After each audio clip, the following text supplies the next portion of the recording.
0-5, all 5 losses by 25 or more points. Every one of those opponents unranked. It had to be done.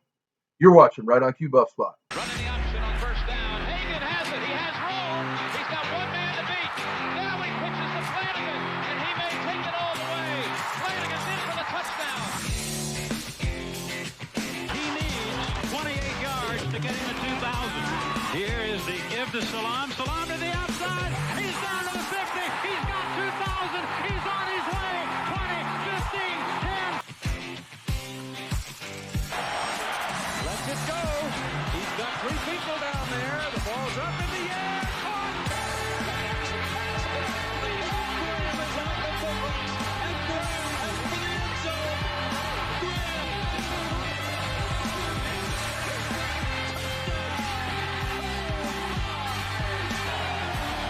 Greenberg, play action, walks one, got his man, it's Jeremy Brown.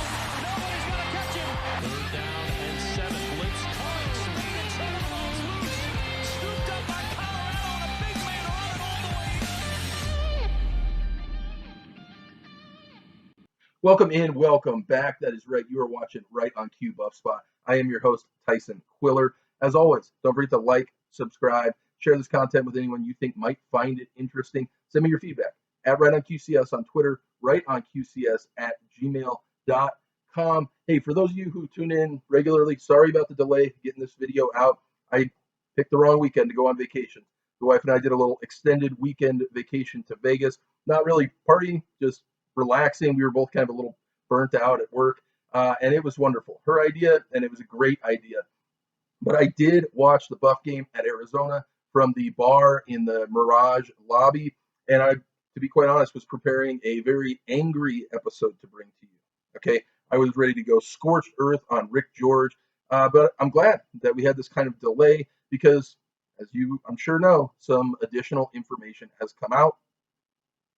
Head coach Karl Dorrell and defense coordinator Chris Wilson have now both been relieved of their duties effective immediately. We will get into that and the way forward here shortly, but first, a few notes on the game at Arizona. I mean, this is about as low as it gets. Arizona went just 1-11 last year, and they just straight up dominated the Buffaloes over the weekend, 43-20. Discipline issues ran amok again for the Buffs. Early on, down 7-13 in the first quarter, Colorado punts the ball, and not one but 2 players get hit with a kick-catch interference penalty, advances the ball for Arizona, puts them in great field position. Now, that long pass early in the second quarter by Arizona, it was definitely incomplete. You could totally see the ball hitting the ground. They reviewed it, and they just flat got it wrong. But then, in response to that, all the time that they took to review that play, CU burns their second timeout, sets up for a play, burns their third timeout. They were out of timeouts with 12 minutes left in the first half. Terrible coaching. No question about that. Another trend we have been seeing more and more of is the impact of having a young quarterback. When pressure comes, he kind of goes running back and then all the way to the right, all the way back to the left, like 30 yards behind the line of scrimmage. I mean, if he doesn't get sacked, he throws it away, and sure enough, a holding call or something. I mean, your O-linemen are screwed when you do that. They have no idea where you're at behind them, and so they get out of position. But, I mean, that's just a young quarterback thing, and he'll grow from it. But McCown still has a long way to go. Now, the defense just fell off of a cliff this year. And for those of you who think Chris Wilson shouldn't have been fired, check this out. In their last 3 games, this Chris Wilson defense has given up 563 yards and 46 points per game against 3 unranked teams. I mean, Arizona, again, went 1-11 last year, and they just hung 673 yards on this Buff defense. And how about this dude? Arizona transfer quarterback Jaden DeLaura tied a program record with 6 touchdown passes. This dude was up for grabs in the offseason, and Arizona got him. Did we even try to talk to him? Oh, by the way, back to this Chris Wilson defense. Minnesota, who scored 49 points on the Buffs 3 weeks ago, Purdue just held them to 10 points over the weekend. Nothing special, just unranked Purdue, not known for their defense, definitely just known for their offense, held Minnesota to 10 points. At the very moment that CU lost by 23 points at Arizona, Arizona State who had just fired their head coach, Herm Edwards, was only down 17-28 at number 6 USC. And look at this. 1 week after Georgia Tech fired not only their head coach, but also their athletic director, they go on the road and knock off number 24 Pittsburgh. Now, I'm not saying that means we're going to get a win against Cal, but what it does mean is all these weak excuses for not moving on were never legitimate, especially while things like this were circulating around. Just great for recruiting, just terrible.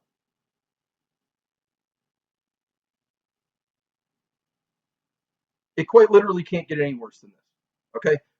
Very clearly, there was no football reason to retain Dorrell. He had to go. So too did Chris Wilson. Let's look at the press conference. As you know, I met with Coach Dorrell early this afternoon and informed him that we were making a change in leadership in our football program. Want everybody to know that I have a ton of respect for Coach Dorrell and the way he led our football program with integrity.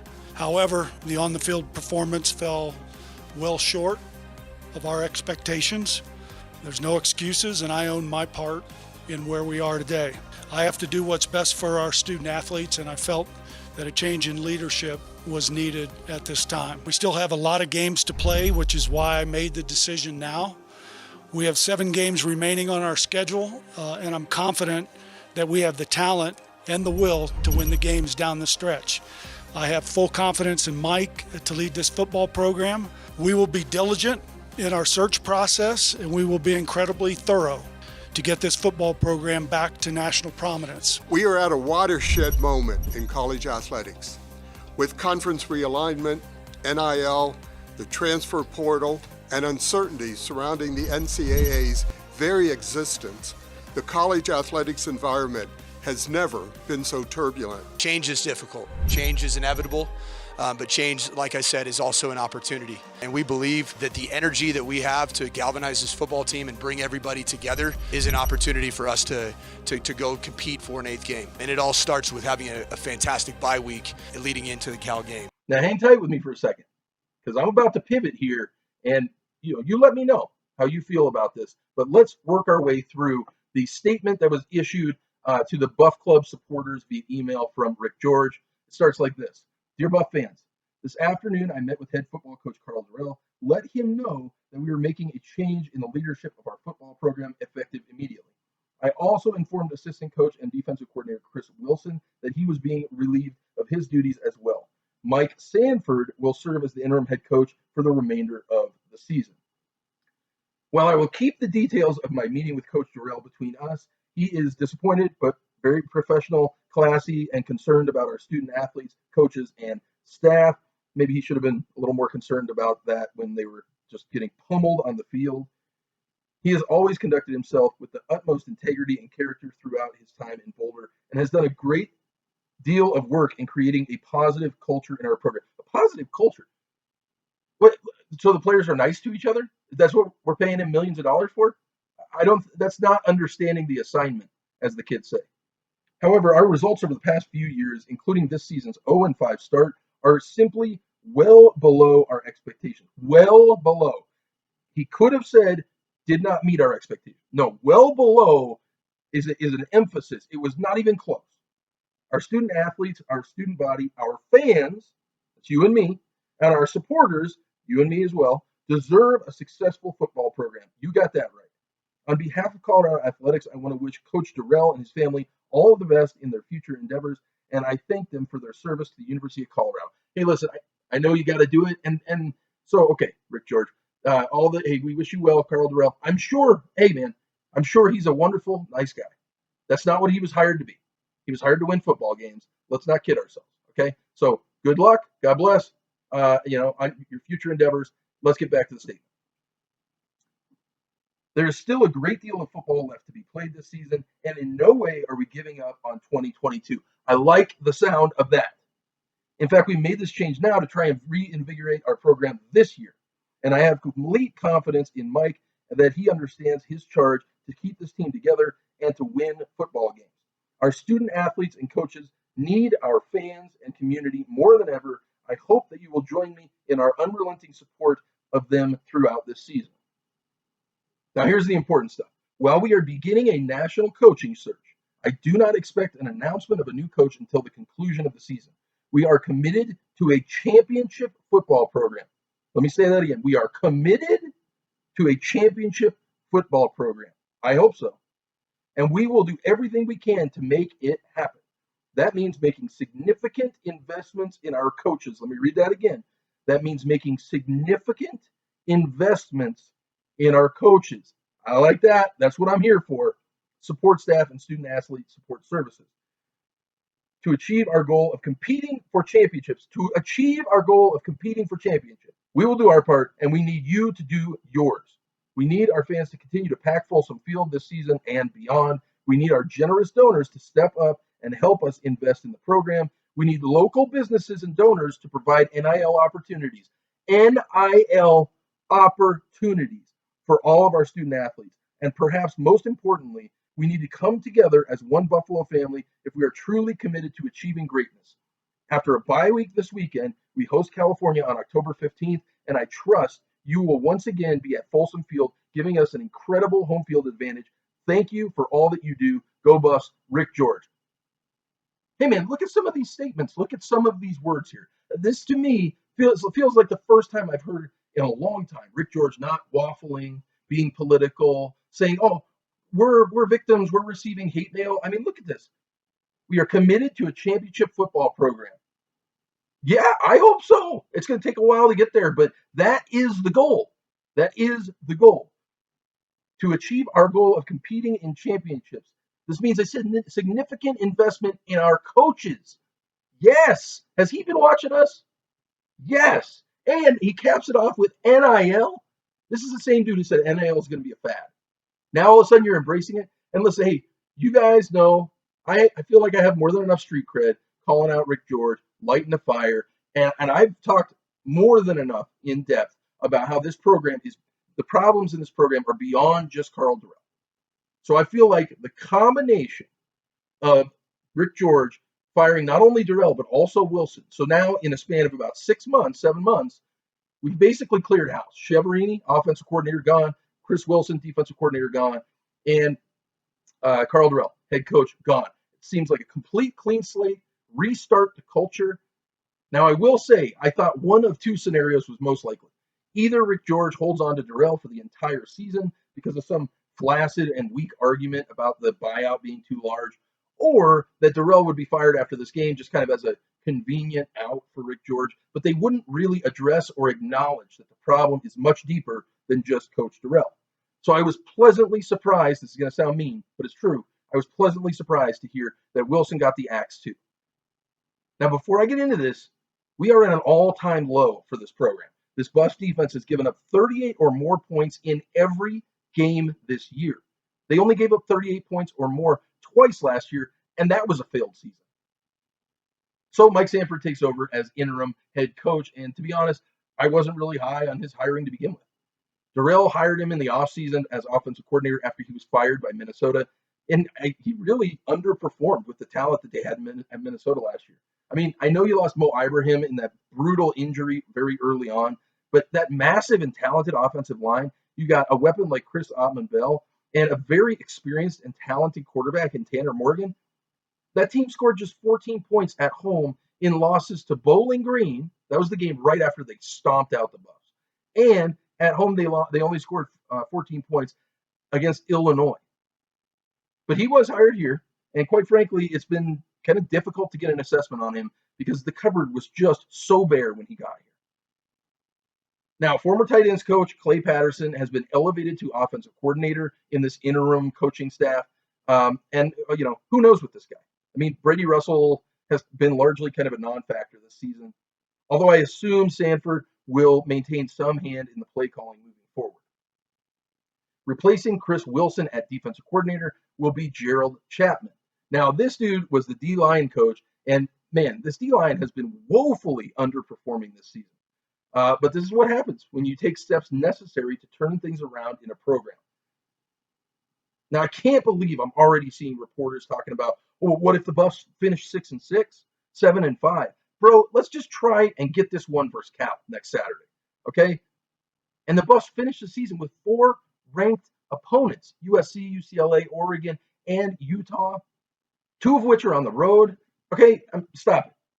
If you came here to hear rah rah, go Buffs, and Mike Sanford's the chosen one, you can find that many other places. Okay, here we are going to be realistic and measured because that's what this program needs in order to get turned around. No hot takes. Now, George did make this move at this time for a reason. The new staff will have 2 full weeks to prepare for Cal, and quite frankly, Cal is probably our least tough opponent thus far. Now, I leveled with you after the Air Force game where I went down to that game, stood in the rain, watched the Buffs get pummeled. I leveled with you and I told you, hey, no judgment if you still go to the game, but I can't continue to support this program in that way when they refuse to acknowledge the problems and actually take steps to try and improve things around here. And we talked about before, listen, we're not here upset just to be upset, okay? We're not upset because we don't think that things can get turned around. We're upset because we know that they can. And this program didn't seem to be making decisions and steps to do so. Well, I feel like now with that statement and the firing of both Dorrell and Wilson, I feel like Rick George has taken a shot across the bow at us, the fans, us, the donors, us, the supporters. And he said, okay, I hear you. We're gonna shake things up. We're gonna make some changes. We're gonna be serious about this coach's search. And now he's apparently changed his opinion on NIL. Wonderful. So just like we criticize when they're wrong, when they come out and take a step in the right direction, I think we need to positively reinforce that. And so I'm going to tell you right now, I will be at that game, that game against Cal in Boulder in 2 weeks, week and a half. Okay, I will be at that game because I feel like we need to do what we can to support the program when the program's doing the right things. We're all very good at criticizing them when they're doing the wrong thing. We got to get both sides of that coin in order to move this program in a positive direction. But with all that being said, this program has really jaded a lot of us. And it's not easy to allow our expectations to raise again after being burned so many times. I would just say, listen, if you do think the problem is so much deeper and this wasn't enough action for you, there's an election in November, okay? This is a public institution. There are 9 elected regents on the Board of Regents. 4 of those positions are up for election this November. I would just say do something. Go to the meetings and confront them about this, or run to be elected as a regent yourself. All but 2 of these positions are regionally elected, meaning they're not statewide elections. You go to the Northeast, the Northwest, Southeast, Southwest, whatever, cobble together enough support, you could become a regent on the Board of Regents, and then you can affect change. Okay, I would just caution us, okay, us, I include myself, us, not to just be angry for the sake of being angry. Okay, that's no way to live life. All right, and we want to be able to be happy when the program succeeds. Ultimately, though, I mean, if you're still skeptical and demanding that further heads roll, I understand. Believe me, I understand. So to that end, 2 Saturdays from now, like I said, the Buffs will host Cal at Folsom Field, and I will be there. Okay, I want to do my part to positively reinforce the program when I believe they have made the correct decisions. I've already covered that enough. As for this Cal team, looking ahead, yes, you're going to see in the stats they rack up a lot of yards, but they really don't score a lot. They really tend to kind of get bogged down in the red zone, scoring just 26 points per game. I mean, if this defense could hold them to, 24, the offense is kind of progressing, getting a little better. Could the offense get 27, 28? Now, before we close out, I saw the Rashaan Salaam Hall of Fame tribute. It was just so wonderfully and masterfully done. All credits to Buffs TV. I would encourage you to go over and check out their YouTube channel. All credits to Buffs TV and Mark Johnson. They did a fabulous job with this Hall of Fame tribute. Enjoy. Rashaan Salaam was truly one of the most exciting athletes to ever wear the black and gold. A unanimous All-American as a junior in 1994, Rashaan turned in one of the most exciting seasons in the history of college football when he ran for 2,055 yards en route to winning Colorado's first Heisman Trophy. Rashaan Salaam, University of Colorado. He paced the Buffs with 24 rushing touchdowns and led Colorado to an 11-1 record, including a win over the University of Notre Dame in the Fiesta Bowl, on their way to being ranked number 3 in the nation in the final rankings that year. During that magical season, Rashaan recorded 4 consecutive 200-yard rushing games, including the Buffs' 34-31 win over the Texas Longhorns, where he set a school record with 362 yards of total offense. Here is the give to Salaam. Salaam to the outside. He's down to the 50. He's got 2,000. He's on his way. On top of the Heisman, Rashaan also brought the Walter Camp and the Doak Walker trophies back to Boulder after the conclusion of the 1994 campaign. Rashaan Salaam, whole team going down. What a story. Later this winter, Rashaan will be enshrined in the College Football Hall of Fame, joining 9 fellow Buff legends in the Hall. At this time, National Football Foundation CEO Steve Hatchell, alongside Fidelity Investments Head of Retirement Planning Ryan Smith, Athletics Director Rick George, and Alumni Sea Club Executive Director Kimberly Orr, is here to present a commemorative Hall of Fame plaque to Rashaan's mother, Kalada Salaam Alaji, and Rashaan's brother, Jabali Alaji. Joining them on the field to honor Rashaan are former teammates Michael Westbrook, Chris Hudson, Derek West, Tony Birdie, and Alfred Williams. Ladies and gentlemen, let's hear it for Colorado's newest college football Hall of Famer, our Heisman Trophy winner, number 19, Rashaan Salaam.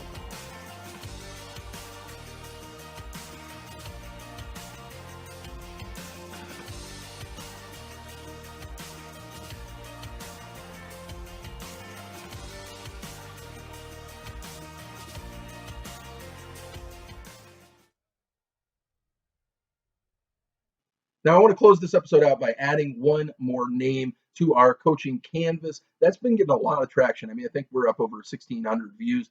I'm going to probably come out here in a couple of weeks with an updated version. We're going to pare it down a little bit, get at a little more specifically who we think are legitimate, qualified, and exciting candidates. But right now, I want to add one more name. By popular demand, I've heard from many of you. Thank you for all the feedback, by the way. Keep it coming. Ryan Walters, okay? And I'll admit he flew under my radar as well. I'm not sure really if he's qualified, but we're going to put him on the canvas anyways. He is a real rising star as a defensive coordinator. He's the DC at Illinois, and that program is in the midst of a real renaissance right now, okay? They are currently 4-1 with the number 1 scoring defense in the nation, giving up just 8.4 points per game. Oh, yeah, and he's the son of former Buff quarterback Mark Walters. Ryan Walters was defensive coordinator at the University of Missouri in the SEC prior to his stop here at Illinois. So there they are. Our defensive minds, Doug Belk, Tony Gibson, Jim Leonard, Manny Diaz, and now Ryan Walters. So that'll do it for this week's episode. You tell me what you think. Where did I get it right? Where did I get it wrong? We got some kind of tectonic plates shifting in the program right now. Is it enough? Is it not enough? I'm excited that Rick George is hopeful that we can still have some life this season. I'm not overly confident that we're going to do anything great. But do I think we should have a chance against Cal? Of course.